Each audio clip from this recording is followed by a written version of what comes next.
Hello and welcome to episode 446 of the Money to the Masses podcast with your resident expert, as always, Damien Fay, and me, Andy Leakes. Damien, welcome to the show. How are you doing? I'm good, and I'm very, very warm. I mean, we were laughing before we started, and very quickly, I've somehow ended up wearing 3 pairs of trousers while doing this podcast.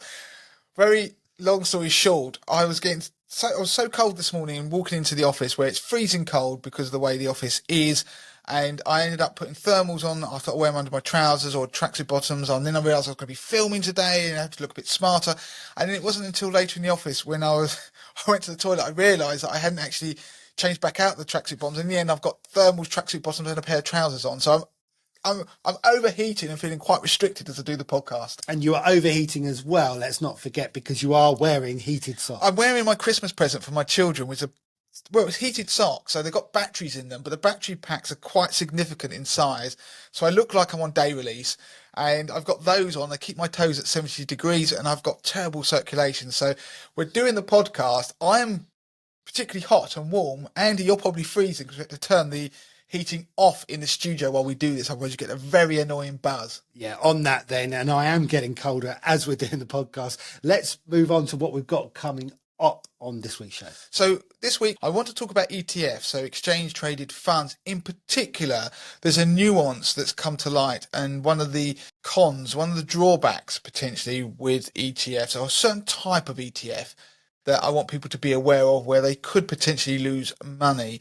Now, the second piece I want to do is talking about the FIRE movement, not the FIRE movement that we've talked about in the past. That's the Financial Independence Retire Early movement. It's a sibling of sorts to the traditional FIRE movement, one that probably more people will have an affinity or probably prefer, that is slightly less restrictive than the traditional FIRE movement. Before we start the first piece, I just want to mention, don't forget there's going to be a quiz tomorrow. So on Instagram, it's become a very popular thing we've started, where we do 5 multiple choice questions based upon the content on the show from the day before. So this week's show, you'll find 5 multiple choice questions as of Monday. You can go and try and answer them. And I set the questions, and funny enough, last week nobody got 5 out of 5. So come on, I know you can do better. I'd like to see somebody get 5 out of 5. Who knows, if you do, you may get a Money to the Masses mug. So cracking straight on with the first piece, Andy, ETFs and the issue that's come to light with a particular type. Now, if you don't know what an exchange traded fund is, I'm going to put a link in the notes of the podcast so you can go through and watch a video that I produce on the YouTube channel that explains the different types of funds that exist, the difference between unit trusts, investment trusts, and exchange traded funds, ETFs. Now, if you are an investor, there are lots of different ways you can invest in assets. You can hold things directly, but for most people, they will end up investing, let's say, in their pension. It could be in their ISA, buying funds. So unit trusts, investment trusts, and exchange traded funds. And they allow you to have a portfolio of assets that will be diversified. And even within those funds, because they're run by managers that hold lots of different companies, for example, if we're talking about an equity fund that gives diversification with that, in that fund, they could hold 50, 100 different companies, and then you have multiple funds within your portfolio. It makes for a diversified mix. Now, what I want to focus on today is exchange traded funds. Now, there are 3 types of ETFs. Now, you've got the synthetic ETFs, you have fully replicated, and what I will call physical ETFs, and then you have sampled ETFs, which are, again, a version of a physical ETF. So I want to go through, explain what they quickly are, and then give you the pros and cons, because it's relevant in order to understand what we're going to be talking about in a second about synthetic ETFs in particular. Now, if we talk about the fully replicated ETFs, first of all, the ones that I'll call physical ETFs, because it's just quicker for me to say, they will, let's say they are tracking a FTSE 100 index. So there is an ETF out there, it's fully replicated physical ETF. What they will do is they will buy the underlying shares in the FTSE 100 in the same proportion. So they're buying the shares, they hold them, and therefore the performance you get by investing in that ETF will replicate that of the FTSE 100. There will be some error and there will be some tracking error, so it'll be a marginal difference, and also there's an associated cost with buying all those things. So you won't be exactly what the FTSE 100 does when you look at the news, but it'll be very, very close. Another alternative is a sampled ETF, so you could invest in a ETF that tracks a FTSE 100 but uses a sampled method, so a sampling method. And what that will do is that will invest in a portion of those companies. So therefore the performance will largely reflect that of the FTSE 100, but they won't necessarily invest in every single company. The final type is synthetic, and what a synthetic ETF does is use swap contracts to replicate the index performance without holding the actual assets. And so that introduces something called counterparty risk, because the contracts that I mentioned will be with a third party. So that counterparty risk is that the counterparty, the third party, won't be able to uphold their part of the bargain, which is to effectively give you the performance that is replicated of the FTSE 100's replicated performance. So that is a risk that's associated with those synthetic type of ETFs. Now, that's not what I'm talking about today, because it's something different. We talked about that in the past, but this is something that's come to light because of a particular issue with an index when it starts to change its makeup. But before I get on to that, let me just give you the pros and cons of each of those types so people understand them. So the pros of a physical or fully replicated ETF is that they have the ownership of the underlying assets, they have more control, and there's more security. So they actually do hold the asset, and they have the ability to sell that asset if need be. Now, the con of that, you can obviously imagine, there's higher costs, because it's obviously the cost of having to buy and sell the underlying assets. And there's also a potential liquidity issue, because if one of those underlying assets can't be sold for some reason, then that's going to be an issue with them trying to therefore replicate the index going forward. And it's less flexible and more expensive. Now, you have got the sampled type, so a sampled type of ETF. Now, one of the pros of that is there is a cost efficiency compared to a fully replicated ETF, but they still hold the actual assets themselves. So the lower transaction cost is a pro when compared to that fully replicated version. And of course, the con, one of the downsides, is that there is going to be a larger tracking error when compared to that fully replicated physical ETF, because you don't hold all of the stocks in the ETF. So the ETF, if it's doing the FTSE 100, if it doesn't hold all 100 companies in the same proportion, then of course there is going to be a tracking error of sort. So it's very dependent on the manager's ability to select a representative sample. So with the synthetic ETFs, you get a very efficient tracking because of the swap contracts, but there is that counterparty risk because there is a third party that's effectively giving you that performance. So they've got to hold up their side of the bargain. So they can be very efficient if you're trying to track a particular market, for example, that is maybe hard to access.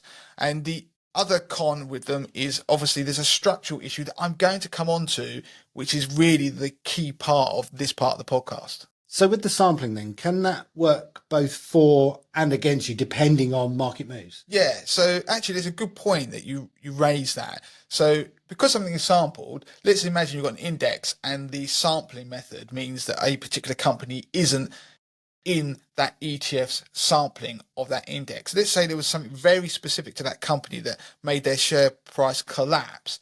Then if that ETF sampling doesn't include that particular company, then obviously the performance will reflect that. So it won't have the dip that was, or the negative part that will, negative influence that would come from that collapse in that particular company's share price. So that would work for you in that example.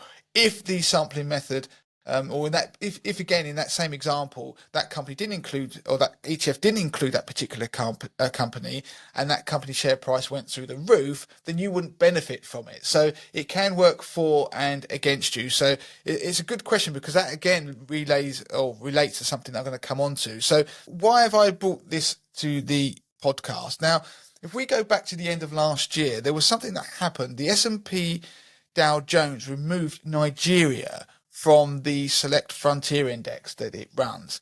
And it had its reasons, and its reasons were because of significant delays in capital repatriation, which effectively means that it wasn't efficient to be able to buy and sell stocks in Nigeria and actually get the funds back and to be able to reinvest that. So it was removed from the index. Now, that started to cause a problem because you've got to think, in a world where you're running a synthetic ETF as a manager, suddenly what happened, the Nigerian stocks made up 4.8% of the ETF. So you suddenly found that 4.8% of the ETF that you run has effectively been written to zero if you had a synthetic ETF. And so that means that for an investor using that particular type of ETF, that would have hit performance.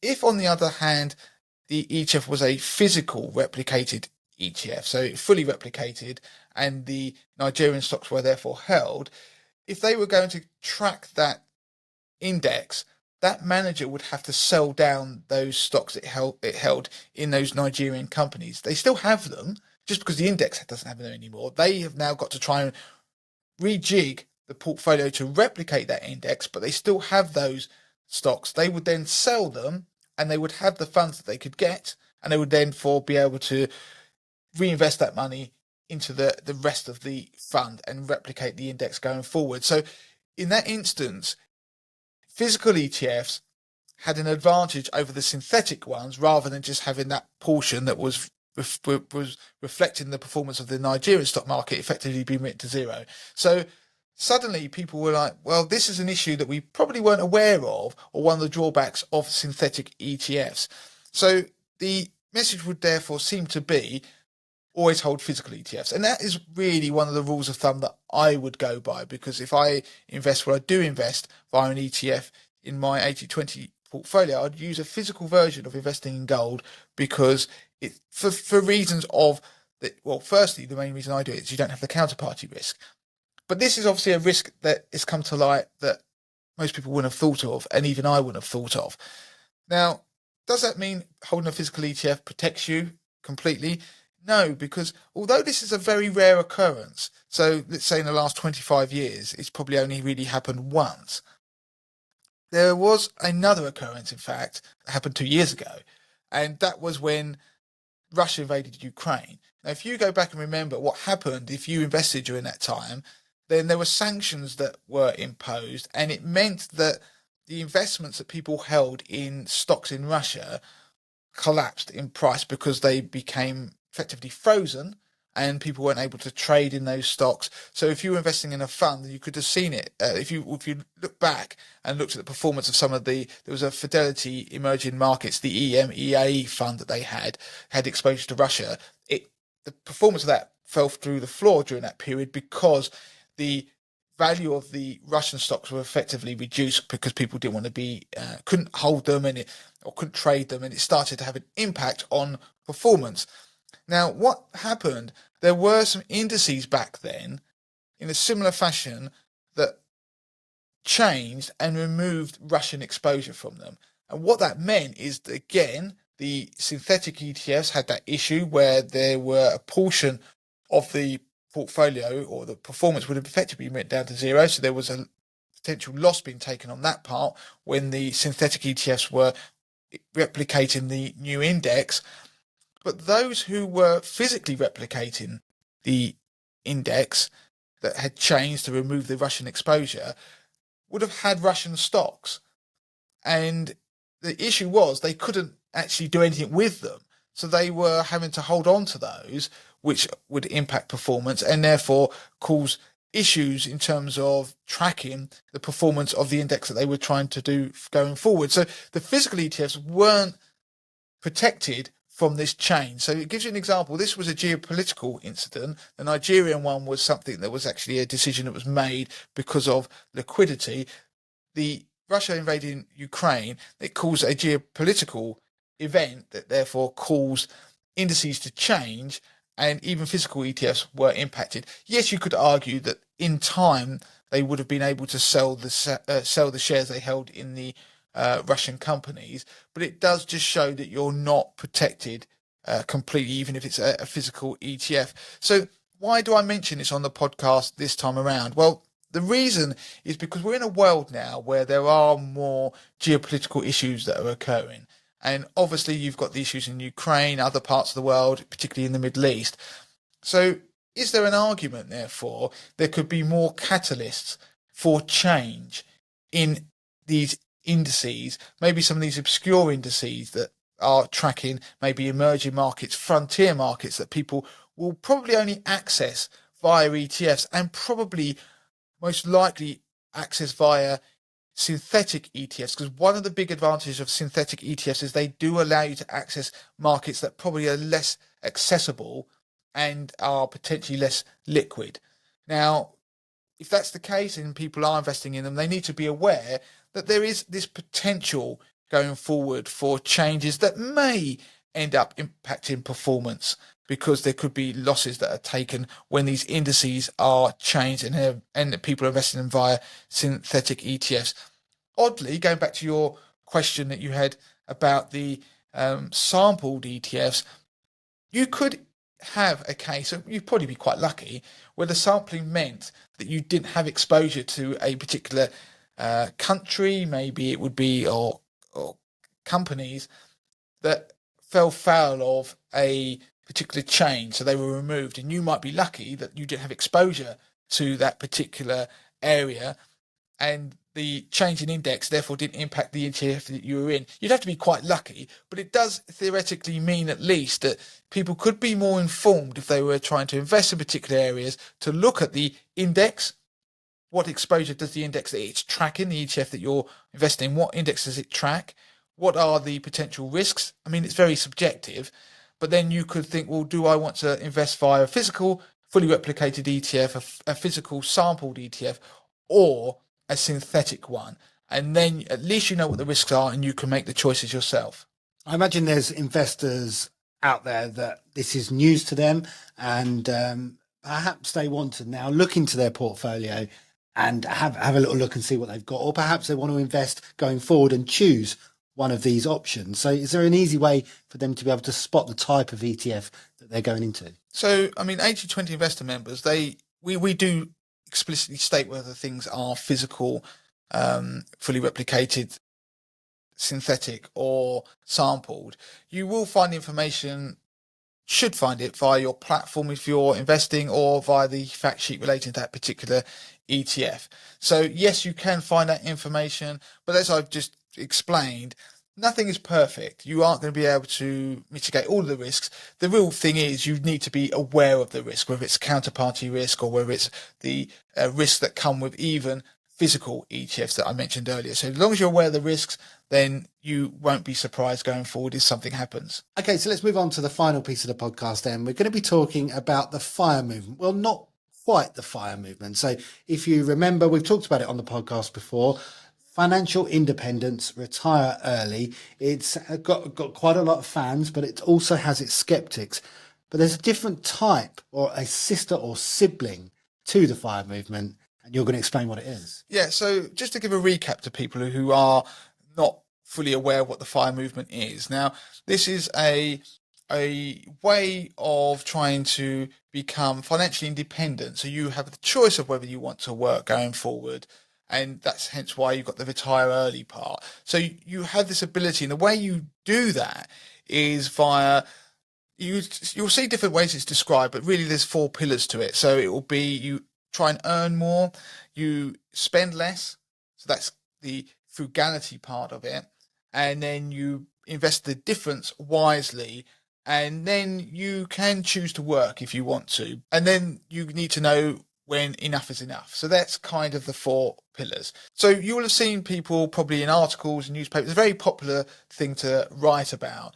And you may have seen blogs, for example, and you will see different types of people who have done it and different lifestyles. And one of the criticisms that are often expressed about the FIRE movement is that it seems that people are almost in denial in terms of, or denying themselves, and so they live in incredibly frugal lives to be able to save away as much money as they can, so therefore they don't have to go to work or have the choice whether they want to go to work. I mean, of course, working is optional, and generally speaking, they're trying to aim for a lump sum that is 25 times what the annual income they want to generate. So it's really living by that 4% rule.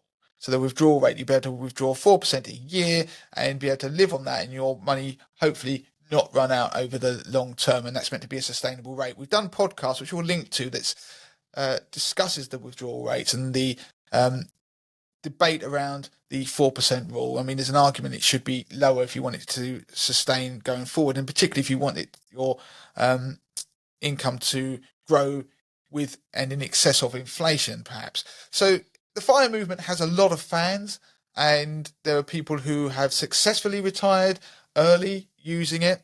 But for a lot of people who may be looking at it, they might start down the journey of the FIRE movement and then find that it's quite onerous, and they find themselves feeling almost deprived because having to put as much money away, they're not able to do the things that they want to do. So one of the things about the FIRE movement that does come to mind is that it isn't particularly flexible. I mean, some people who do follow it are able to overcome life's like curveballs, things that go wrong. They mean that you can't put away as much money as you want to, and you're having to use money, I don't know, maybe something that happens financially that you need to take the money you've saved to be able to put it towards something. So an alternative to the FIRE movement, there's been different versions of it, and there's one that I've seen called the Fat FIRE, and that's where you aim for a really luxurious retirement.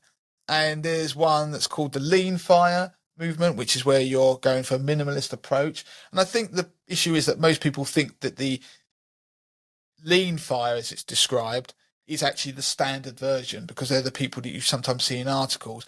But there's another version I just want to quickly touch upon that I quite like the sound of, and it's something that's probably more in line with what I aim to be doing or trying to do with my own money, and it's called Coast FIRE. And the idea behind Coast FIRE is that what you do is, instead of trying to retire early, what you do is it's less intense than the traditional FIRE movement, because it allows people to stop saving once they reach a certain point. And that point isn't necessarily the point they're going to retire. And what they do is they will save aggressively early. It's particularly useful for people who may be in their 20s and 30s, and then they use the power of compounding to grow the pot of money that they've managed to save up to achieve a sum that is going to allow them to retire when they want. So let's give a hypothetical example. Let's say somebody was hoping to retire by the time they were 35 or 40, and they're having to aggressively save up now to get a pot of money that might be, say, a couple of million by the time they reach that age, so they can have the choice to therefore not work, and they can withdraw money at maybe 4% a year. That means they'll be able to have the income that they want throughout the rest of their life. Then the Coast version of that is that what people do, and it's particularly relevant to the people who maybe are in their 20s and 30s, is that they will save up an amount of money aggressively to the point that they say maybe hit 35. And that sum of money they will therefore invest and allow the power of compounding for that to grow. And they may decide to therefore delay their retirement to, say, 55. So what they will do is they will choose to continue to work, but they may decide to do a job that's less pressured, less stressful, because they've built up a pot earlier. They've allowed the ability of compounding for that to grow. And it's, say, if you pick a number out the air, say 7% a year, and compounds, that by the time they get to 55, they've got a big pot there, therefore they can retire. And 55 is obviously, generally speaking, quite early to retire for most people. So the idea of coasting comes from that you do the hard work. It's almost like going up a hill for a limited period of time. You therefore no longer save because you build up this pot that's much smaller than the pot that you would have done under the traditional FIRE route. Then you allow that to compound by investing over time. You then coast downhill into your retirement, and you do a job that you probably prefer because you haven't got to keep saving for an extended period of time or very aggressively. So that's the idea of the coast movement, and it is something that is probably more reflective of what I do in my finances. Now, I would like to get to a point where I have enough money in my pension at a point soon where I would hopefully be able to allow that to be investing and compounding over time, that lump sum, so that by the time I get to maybe the age that I'd like to retire, I'd have more than enough in that pension pot. So rather than looking at the Everest hill that I've got to get to, I'm sitting there thinking, if I go for a look at the smaller amount, I might have to do it more aggressively for a shorter period of time and then allow that to compound. Now, like I said, this is particularly relevant to people who are in their 20s and 30s. So if you are in that age group, then it is something I think that's worth looking at, because the numbers that you'll be having to save are going to be much smaller. Of course, people in that age group, you've got to realise, also want to buy a house. So they're going to have to be considering that at the same time, building up deposits. But the benefits of the coast method is it's more relaxed version of the traditional FIRE movement, and it supposedly allows people to enjoy their social lives a little bit more. You can have a little bit more of a diverse lifestyle. I mean, I'd love to hear from anybody who's done it or who's doing it, who's achieved it. And then there's probably people who are trying to do it, but anyone who's used the coast method and actually achieved financial independence. So to sum up, it's probably a more balanced approach to reaching financial independence going forward. And it's probably going to be another version of the FIRE movement where people don't actually ever retire. So they actually carry on working or plan to work doing something for a much longer period of time, which is probably where we're going to end up with retirement anyway, the idea that people just stop. But if you are listening to this and you're thinking, I like the sound of this, so how much do I need? Now, I can't give you a figure off the top of my head for everybody, but what we will do is put a link in the notes of this show to a calculator that we've built where you can put in the amount of money you have now. You can put in any regular amount you want to put in.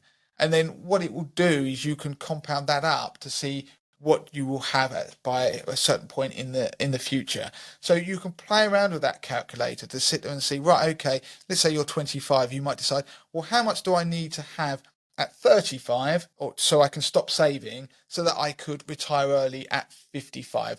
What you need to do is work out what the amount of money that you will want to have at 55. If you're using the FIRE method, times that by 25 to give you the big lump sum, and then you've got to reverse engineer that. So you work out, well, 25 to 55, that's 30 years. What sum of money do I need to have to compound? So it will compound at a growth rate, which you can set. Let's say you pick 7%. To get to that large sum, call it 1.5 million by age 55. And therefore, you know, right, if you're 25, I've got 10 years to try and get to that sum. And it's a different way of doing it, but I think it will be more appealing to some people. And even if you aren't in your 20s or 30s, don't forget that the pension limits have gone up. So people are now able to pump their pensions that little bit more. So you could put up to £60,000, depending on your earnings, into a pension each year. And so at the moment, that means across 2 years, either side of a tax year, you could actually put £120,000 into a pension pot if you're fortunate enough to have that money. And there will be people out there who can, but it does mean, therefore, obviously you get tax relief, that you could start to do that even if you're in your 40s. See if you could try and pump your pension quickly. And it's particularly relevant for people who do own businesses, who may be able to do something like that and dictate their pension contributions, be able to pump it sooner and then allow it to compound over time and be able to choose the time at which they retire. So pensions do remain one of the most tax efficient ways for you to be able to build up that pension pot. £60,000 a year is pretty generous. Theoretically, though, you could put as much as you like and you just won't get that tax relief. Yeah, and obviously it depends on your earnings as well. Yeah, so that is it. We are done for this week. If you want to get in touch with us, you can do so in the usual way. It's Damien at moneytothemasses.com, or you can contact me, Andy, at moneytothemasses.com. Please do review the podcast if you like it. Please do give us 5 stars as well. And if you give us a particularly glowing review and then email us to claim that review, you may win yourself a coveted Money to the Masses mug. And don't forget, do follow us on YouTube as well. Subscribe to the channel. And don't forget, you can write comments below the video of this podcast if you want. It's a good way of engaging with us. And last week I went through and answered a bunch of your comments and questions as well. So do that. Follow us on all the social channels, goes without saying. And don't forget the quiz that's going to be on our Instagram story on Monday morning. So that's it. We're done for this week. Until next time. Until next time.